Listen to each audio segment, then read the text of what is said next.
কালীহাতির রৌহা আমার মামার বাড়িতে একটা বিরাট তেঁতুল গাছ ছিল। আমরা এই যে ছোটকালে তেঁতুল কুড়াই কুড়াই খেতাম।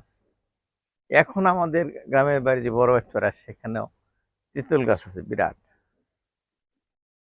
তা আমি এইটা কিন্তু সেই বিরাট তেঁতুল গাছ না, দেখেন এই যে আমার চেয়ে একটু বড় হবে, ছাদ বাগানের 12 মাসি থাইল্যান্ডের থাই জাতের তেঁতুল গাছ, মিষ্টি তেঁতুল।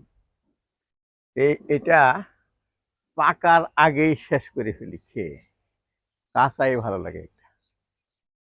হ্যাঁ, এটা পাকছে, স্বাদ লাগছে। এটা পাকবে, এটা পাকতেছে, 2 একদিন পরেই খাবো।